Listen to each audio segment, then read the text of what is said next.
Lanjut, tadi sudah disinggung atau sebelumnya tentang Behir dalam masa Belanda, pengurusan keuangan, ada yang disebut dengan administratif Behir dengan Komtabel Behir. Nah, ini Komtabel Behir itu adalah bendahara. Jadi bendahara itu terbagi, ada bendahara penerimaan, ada bendahara pengeluaran. Nah, cuma harus kita ingat dan kita camkan bahwa di dalam bahasa Belanda itu ada satu istilah yang mereka jadikan suatu fondasi, semacam suatu etik, geen zak kan bestaan zonder goede administrasi. Jadi geen zak kan bestaan zonder goede administrasi. Jadi tidak ada sesuatu yang akan berlangsung dengan baik, sempurna, tanpa administrasi yang baik. Nah, jadi pengertian administrasi di sini, dalam pengertian adalah suatu sistem pengelolaan yang tertib dan sempurna. Jadi itu saya ulangi lagi tadi, geen zak kan bestaan zonder goede administrasi. Nah, sekarang saya lanjut juga dengan apa hubungan institusional dalam penyelenggaraan pemerintahan daerah. Ini dalam lingkup itu nanti di dalam itu termasuk keuangannya. Jadi hubungan institusional dalam penyelenggaraan pemerintahan daerah. Jadi kalau di atas itu ibarat rumah, di atap rumah itu ada 3. Jadi pertama sebelah kirinya itu disebut dengan sustainable development. Itu yang saya sebut tadi, ada Dursam. Dursam itu terus menerus, orangnya boleh ganti. Tapi sistem jalan terus. Sustainable, berkelanjutan. Jadi sustainable development, maka kita juga ada sistem perencanaan pembangunan daerah kita yang terus menerus. Yang kedua, harus berdasarkan tertib hukum, rule of law. Jadi tertib hukum, jadi tadi sustainable, rule of law, kemudian quality of life. Jadi ada kualitas kehidupan. Nah, itu dasar di atas atap rumah itu. Lalu di rumah atapnya itu baru itu disebut sistem perencanaan pembangunan daerah. Ya, sistem perencanaan pembangunan daerah sekarang udah ada Permendagri baru. Itu di bawah itu, jadi sistem perencanaan pembangunan daerah itu ada yang di sebelah kirinya istilahnya ada pengawasan, sebelah kirinya ada pelaksanaan. Di atas tadi kan perencanaan. Jadi sistem perencanaan pembangunan daerah, jadi pelaksanaan, di bawahnya pelaksanaan ada pembedahan, nanti bawah pembedahan itu ada penyusunan, ada usulan. Bapak-bapak, Ibu, kita lanjutkan. Tadi saya sudah singgung soal sistem perencanaan pembangunan daerah. Ada 2 lembaga yang terlibat. Pertama Pemda, kedua DPRD. Nah, sebelum dilaksanakan tentu direncanakan dulu. Jadi Pemda ini mengusulkan kepada DPRD. Jadi itu disebut nanti rancangan APBD. Rancangan APBD dibahas dalam sidang DPRD sesuai dengan fungsi masing-masing DPRD itu. Pertama fungsinya legislasi, kedua fungsi anggaran, ketiga fungsi kontrol. Nah, jadi APBD yang sudah dibahas itu produknya nanti APBD. Kemudian disusul dengan rancangan perda, rancangan peraturan daerah juga yang menyusul nanti perdanya. Ya, sudah betul melalui hasil bahasan. Nah, sudah itu semua hasilnya nanti sudah dilaksanakan perdanya, maka itu DPRD itu mengawasi. Nah, kemudian saya akan menjelaskan juga apa sih tujuan pengelolaan keuangan negara di daerah.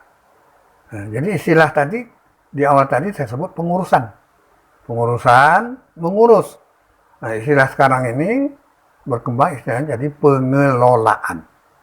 Jadi tujuan pengelolaan daerah itu ibaratnya segitiga, ada tiga segitiga. Jadi di puncak dari segitiga itu itu disebut informatif. Jadi informatif di sebelah kaki kanan dari segitiga itu sebelah kanannya terkendali, kemudian di sebelah kiri dari segitiga itu value for money. Jadi value for money. Nah kemudian segitiga itu di tengah-tengahnya kita buat bundaran. Di dalam bundar itu tertulis tertib dan taat. Jadi tertib dan taat. Jadi saya ulang, tujuan pengelola daerah itu adalah pertama informatif, kedua terkendali, ketiga value for money. Nah informatifnya apa? Harus transparan. Harus transparan, ya, informatif, transparan. Kemudian terkendali, maksudnya accountable. Accountable, dapat dipertanggungjawabkan, terkendali. Kemudian value for money itu economic, efisien, efektif, atau economics, efisien, efektif. Nah, kemudian kita lanjut. Azas umum pengelolaan keuangan daerah. Jadi azas dasar umum pengelolaan keuangan daerah. Ini harus kita ingat. Dan kita sebut dulu persyaratan sesuatu sistem bisa berjalan dengan baik apabila orang yang melaksanakan sistem itu punya kompetensi. Jadi kompetensi itu mengetahui, ahli, dia punya integritas segala macam. Jadi asas umumnya pertama, keuangan daerah dikelola secara tertib, taat pada peraturan perundang-undangan, efisien, ekonomis, efektif, transparan, dan bertanggung jawab dengan memperhatikan asas keadilan, kepatutan, dan manfaat untuk masyarakat. Itu asas pertama. Kemudian kedua, pengelolaan keuangan daerah dilaksanakan dalam suatu sistem yang terintegrasi, yang diwujudkan dalam APBD, yang setiap tahun ditetapkan dengan peraturan daerah. Yang ketiga, secara tertib adalah bahwa keuangan daerah dikelola secara tepat waktu dan tepat guna yang didukung dengan bukti-bukti administrasi yang dapat dipertanggungjawabkan. Itu yang disebut dengan accountable. Selanjutnya, taat pada peraturan perundang-undangan adalah bahwa pengelolaan keuangan daerah harus berpedoman pada peraturan perundang-undangan yang berlaku. Jadi yang di atas secara tertib saya jelaskan, kemudian apa makna taat, kemudian efektif.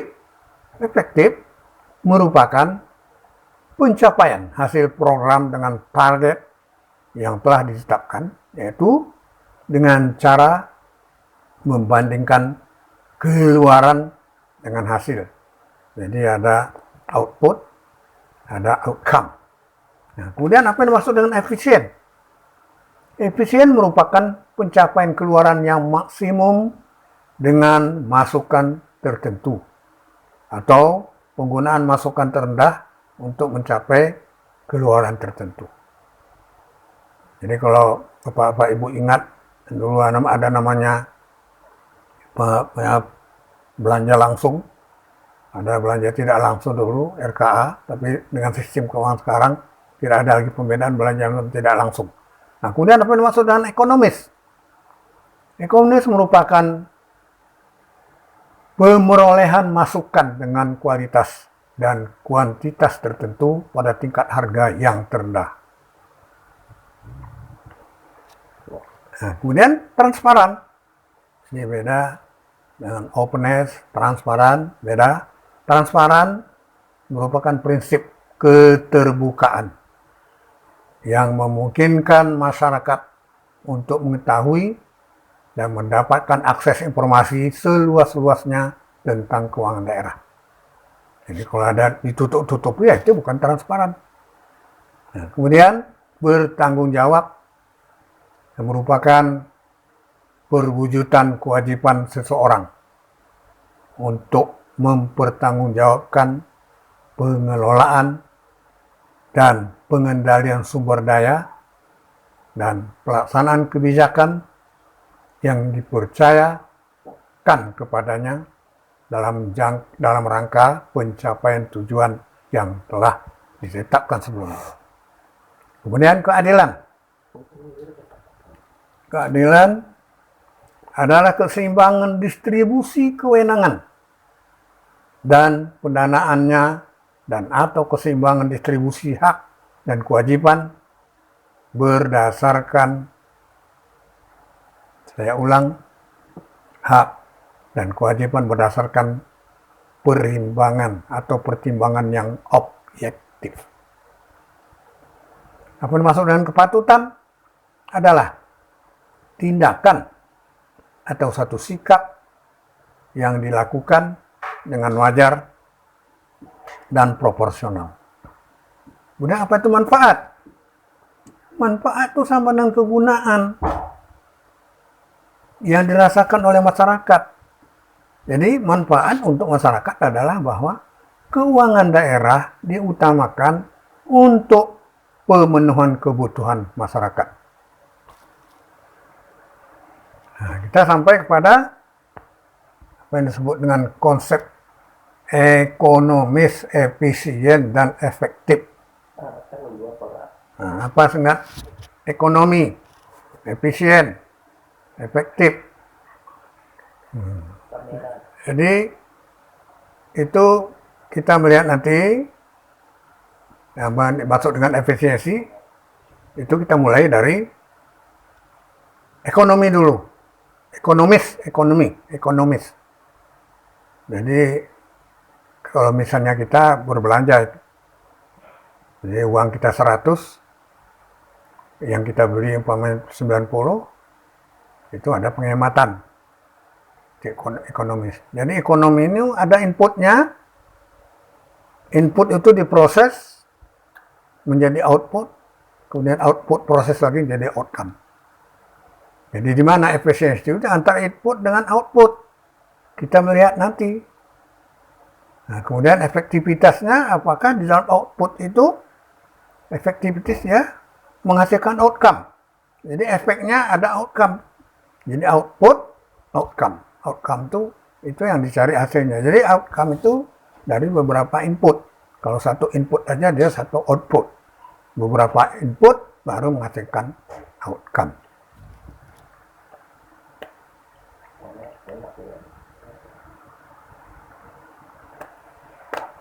Nah, kemudian barangkali itu siklus tadi. Kita sekarang masuk kepada pertanggungjawaban, karena ini tadi ada kan keuangan daerah itu kan antara kepala daerah dengan Dewan Perwakilan Rakyat Daerah. Jadi yang menjadi produk peraturan daerah itu sudah dilaksanakan, diawasi oleh DPRD. Bagaimana pelaksanaan daripada kesepakatan antara Pemda dengan pemerintah daerah. Kemudian pertanggungjawaban itu sebelah kiri ada rencana, di tengahnya ada realisasi, dan sebelah kanan pertanggungjawaban. Jadi rencana pertama kegiatan, kemudian ada kinerja, kemudian ada dana. Nah, jadi rencana kita ada satu kegiatan. Realisasinya pelaksanaan kegiatan itu. Kemudian pertanggungjawabannya ialah penyelenggaraan pemerintahan. Jadi kegiatan, rencananya ada rencana kegiatan dilaksanakan adalah pelaksanaan kegiatan. Kemudian pertanggungjawaban adalah penyelenggaraan pemerintahan. Nanti itu dipertanggungjawabkan berupa LKPJ. Laporan keterangan pertanggungjawab, kemudian LPPD.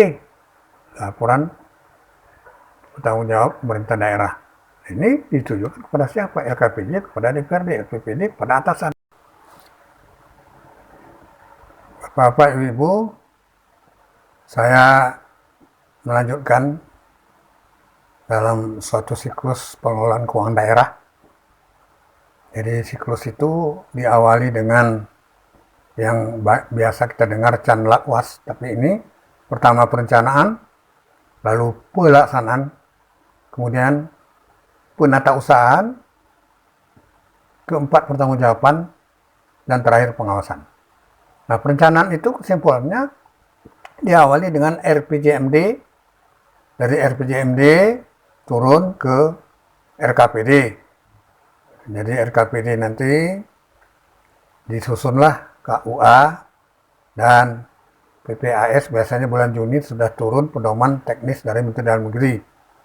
Nah, jadi KUA PPAS nanti disusun kesepakatan, nota kesepakatan, lalu dari nota kesepakatan pedoman penyusunan RKSKPD dikeluarkan oleh Bupati Kepala Daerah keluarkan, lalu tersusunlah RKSKPD sebagai bahan daripada RAPD, itulah RAPD. Jadi itu dulu, nanti kita lanjutkan berikutnya. Demikian. Terima kasih. Assalamualaikum warahmatullahi wabarakatuh.